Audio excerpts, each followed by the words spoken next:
So where is LeBron James going to sign this offseason?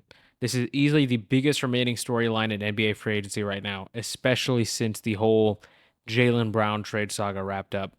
There's been a lot of discussion about it. There's been a lot of reporting around it. So let's really dig into it here.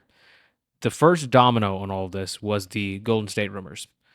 Draymond doesn't pick up his player option for next year to give Golden State some financial flexibility. And the murmurings start pouring out that the Warriors' grand plan is essentially to bring in LeBron, trade for AD, and build this all unk squad basically that has one last chance of winning a championship. Then, following that, it comes out that LeBron is not going to re-sign with the Lakers. He puts out a statement out there. Shams reports on it, and people almost treat it as like a foregone conclusion that he's going to Golden State now. It's clear. And then we had to pause for a second because more details started to come out, and it was like LeBron is really open to signing anywhere. He's going to gauge interest from all teams.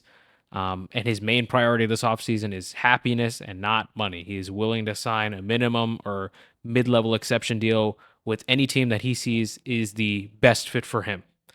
Um, and then it starts to get even more interesting when Rich Paul, LeBron's agent, goes on his own podcast with Max Kellerman and puts out basically a whiteboard with all the interested teams on it, with starting lineups, with fits, all sorts of stuff that basically breaks down what LeBron's camp is thinking right now. And I think it is a perfect time to dig into all those teams, kind of break them down, categorize them, look at the basketball fit, look at the narratives, all of it. And that's what we're going to do here. Okay, first category here is the long shot teams. The first of which being Minnesota. I think Minnesota is really interesting from a basketball standpoint. They have the defensive pieces in Rudy Gobert and Jade McDaniels who provide rim protection, who give you a 1A defender on your team, especially on the perimeter, and Jade McDaniels. You also have Ant there, strictly speaking, on the defensive end, who can, even if Jade McDaniels is out, can guard the best player on the other team. It really doesn't give LeBron much to do on the weakest end of his game right now at age 41, going into year 24.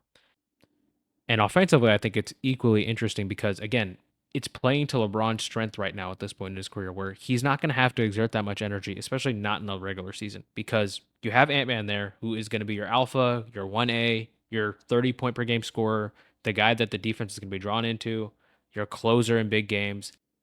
You have LaMelo there who can be a 17 to 20 point per game guy despite his ups and downs. Can also play make, and with LeBron coming in there, he doesn't have to be your primary playmaker. He can take on a secondary playmaker role, which I think would especially help him out and this team out late in games, late in the fourth quarter, especially in the playoffs if they end up going further. Having LeBron James there to organize the team up versus having to force LaMelo Ball into that role, I think would help out this team a lot. Besides LaMelo, you also have Jade McDaniels who can go get in his offensive bag. And it kind of shows that LeBron doesn't necessarily have to be the guy offensively. Um, and from a basketball standpoint, it just shows that the mix works really well. The problem with Minnesota is the narrative is just not there. I just can't close my eyes and see LeBron in his final game in a Timberwolves jersey. I know from a legacy standpoint and from a media standpoint, maybe like, okay, LeBron brings a championship to a team that's never won a championship. That could be a real selling point for him. I just think wherever LeBron goes, he's going to need to have some sort of deep personal connection with the city, a way to really sell this as like his retirement tour. And I don't think he has that with Minnesota. And since he doesn't have it, I think the championship chances, the basketball fit will have to be so great that they can overwhelm his decision. I just don't see it here, um, particularly because they're out in the West. We're going to talk about Philly later. I don't think he has some great big personal connection to Philly, but since they're out in the East, they don't have to deal with OKC and the Spurs. They really just have to go through the Knicks. He could maybe see that situation and be like, I could be the missing piece of that team. Maybe we can go take down one team instead of having to go slay two Dragons out in the West. And that's ultimately where I think Minnesota's argument falls short. All right. Now, speaking of Philly, I think post Jalen Brown trade, this becomes a very interesting destination. I think prior to that, they were probably not on the radar at all. It's a lot of the same points we mentioned with Minnesota. I don't think the defensive case is as strong there just because they don't have that elite rim protector. They still have Edgecombe there and they still have Brown there who are really, really good perimeter defenders. Um, Brown, particularly, is a really good on ball defender. I don't think he's as good off ball. But offensively, man, they got a strong case because now they got 2 30 point per game scorers plus Edgecombe plus Embiid, who is not MVP Embiid anymore, but when he's out there on the floor, he can be a real offensive wrinkle for your team. Um, and on top of all that, they're in the East. And if you add LeBron onto this roster, you could make a real strong argument they're the second best team in the East. I would give them the edge over Miami. I'd give them the edge over the Raptors. And I'd put them slightly below the Knicks just because I have to give the Knicks their championship respect. But ultimately, that's the argument for Philly. Like, super talented roster now with Jaylen Brown. Didn't have to give up a ton of depth pieces to get him. It was a 1-for-1 swap.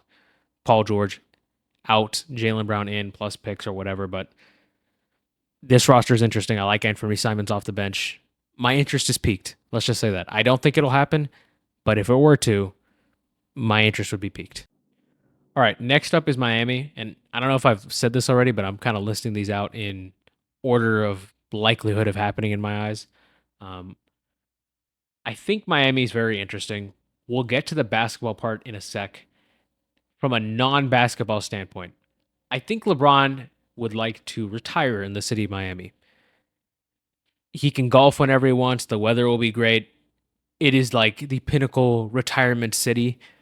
Um, the part where it gets a little muddy is the whole what is his current standing with Pat Riley. It obviously did not end particularly well after that whole San Antonio finals loss, but that was over a decade ago. Maybe they've made amends since then. Maybe Pat Riley can get in his free agent recruiting bag one last time, pair it up with one last big trade for him, really sell LeBron that this is a championship roster. Hey, we're going to add even more pieces to the fringes. And I don't know. I just think there's a legitimate pitch there on top of the fact that he has a connection to the city and on top of the fact that he has a connection to the team. And from a basketball standpoint, it's real interesting as well because they have great defensive personnel there with Giannis, who maybe is not defensive player of the year Giannis, but is still a really, really good defender. Bam's a great defender. Andrew Wiggins is a great defender. Davion Mitchell is a great defender. And maybe offensively, they are missing a little bit of 3 point shooting. That's kind of the argument. But they added Tim Hardaway Jr., who can shoot. Bobby Portis was a part of that Giannis trade. He can shoot. Andrew Wiggins can shoot. Davion Mitchell can shoot a little bit. Bam, maybe you don't want him shooting a bunch of 3 point shots, but he'll take a couple of them at least. And on top of that, you have Giannis there to alleviate the 1A scoring burden for LeBron. And Bam can even, on some nights, especially in the regular season, I think we'll see a lot of it if LeBron ends up going there, where Bam takes on that secondary offensive load. And then LeBron could probably turn it up a bit in the playoffs. Even Andrew Wiggins can have big scoring nights here and there. And after laying it out, I think you can clearly see that from a basketball fit standpoint, it could make sense. From a retirement tour / off the court standpoint, it could make sense. I just think it'll take a hell of a recruiting effort by Pat Riley, by Eric Spoelstra, by the whole front office to try and convince LeBron to come back. And I just don't know if it will be enough compared to these next two teams we're going to talk about. All right, now on to Golden State, who were the team in the forefront when this whole LeBron leaving the Lakers thing came out. When I talk about this from a basketball fit and from a narrative fit standpoint, I'm going to treat it as if they will not be trading for Anthony Davis just because of the Kristaps re-signing and from the fact that the Wizards have kind of been staunch in the fact that they have no interest in moving AD. So we're going to talk about it as if the team will keep Jimmy Butler. Okay. Offensively, obviously pairing up Curry and LeBron is a match made in basketball heaven. We saw it a couple years ago in the Olympics where you put one of the greatest playmakers of all time with the greatest shooter ever. Yeah, it's going to work. And if you can get Jimmy Butler back, and he can be at least a decent enough third option, a decent enough tertiary piece. I don't know if that will be the case coming off a major injury, but you can hope. And obviously, in this scenario, you're going to need that to happen if this team's going to make any sort of run. I think you might have enough to get by. And I think defensively, Draymond is going to need to kind of get back to that level he was playing at 2 years ago, like post Jimmy trade in the second half of that 24-25 season. Like he was playing elite defense. And I think he turned it up because of that Jimmy Butler trade, because he felt like they had a chance to compete in this season. I don't think that was really apparent. If he can tap back into that, you got some pieces defensively. You can make it work. I think the team would have been a lot better had they traded for Anthony Davis. If Davis could have stayed on the floor, you got pieces on both the offense and defensive end.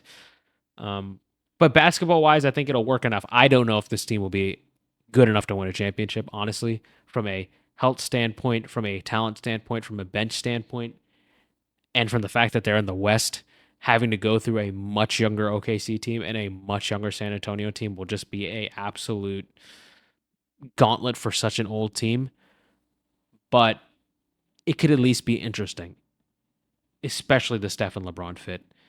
From a off the court and narrative standpoint, I think LeBron would be happy playing with Draymond, who obviously he has a great relationship with, playing with Steph. Um, I think he would get along well with Jimmy and Steve Kerr and really everybody there.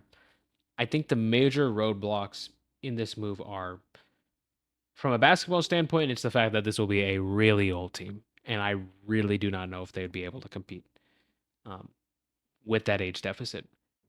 I do think narratively it is a bit of a tough sell. I think people will try to knock LeBron for going to pair up with Steph, the guy that beat him in the finals 3 times, and you could make the argument that some of those finals were not evenly matched. Well, those finals, 2 of those finals were obviously not evenly matched, but some might see it as a weak move. Some might see it as like a detraction from his legacy, which I think is a little bit of BS because LeBron's legacy is already set in stone. There's no changing it. He's one of the 2 best players of all time. He has 23 years of accolades to stand on. Like wherever he ends up here, it's not going to ding him that much. Um, I just there is a bit of legitimacy to it. I do think it's not the ultimate landing spot, and that's ultimately what LeBron's trying to do here is find the perfect place for him to end his career. And I don't know if Golden State is that. It is a fun situation. I think it'll be cool basketball wise. It'll be fun to see LeBron and Steph on the same court together. He'll get to stay in California. He'll get to team up with Draymond. Like there are legitimate benefits to it. There are legitimate reasons why I think LeBron would go there. And ultimately, at the end of the day, I don't think it's the worst landing spot for him.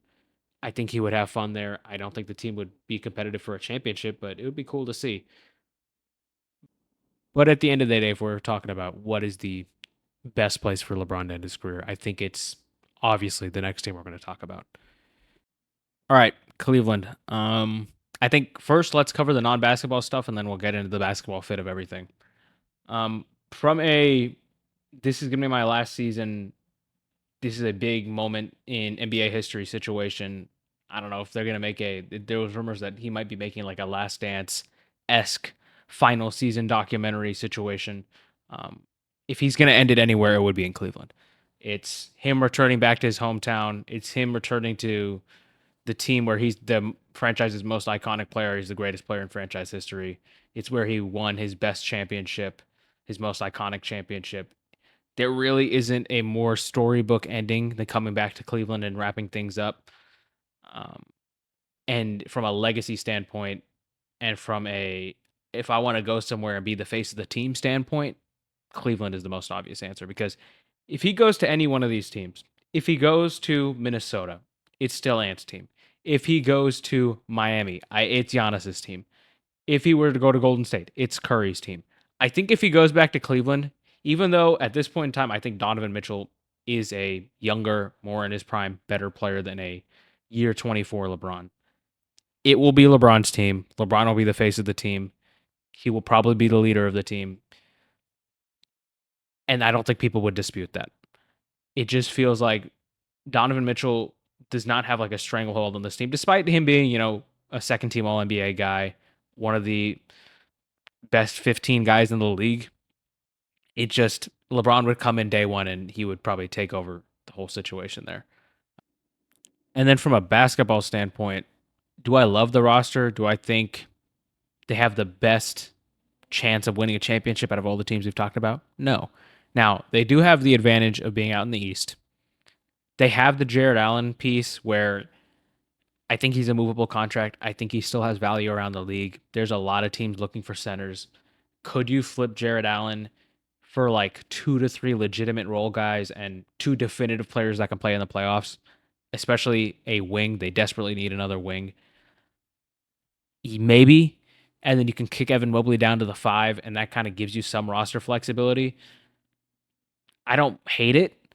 And then a lot of people are questioning the James Harden fit. Look, James Harden's gonna be the point guard of this team next year. You really don't have that many options. I think LeBron James can fit next to any player on any team at this point in his career. He's just such a flexible player. And, he played next to Luka last year, and I'm not saying Luka and James Harden at this point in his career are the exact same player, but they have a very similar play style, and he showed he could make that work. I still don't think even adding LeBron and moving the roster around a little bit that the Cavs would beat the Knicks in a 7-game series. Like, imagine if I put LeBron on the team this season and he was playing in the Eastern Conference Finals. I don't think the Cavs would get swept, but would they have maybe only won like 1 or 2 more games? They're definitely not going to win the series. But it's a new season. I think if they add LeBron, maybe this Cavs team can get hot and make a run to the finals. It's not totally inconceivable. Um, so when you add that competitive wrinkle in there and then you calculate all the non-basketball stuff, it just feels like this is the most obvious outcome. Especially since when you look on Twitter, you see LeBron's back in Cleveland. He's at his St. Vincent St. Mary's reunion. He's hanging out with the Cavs assistant GM, and it all just feels like it's building towards him coming back home, riding off into the sunset at Cleveland. I think it's the most fitting outcome, and I do think it's the outcome that will happen.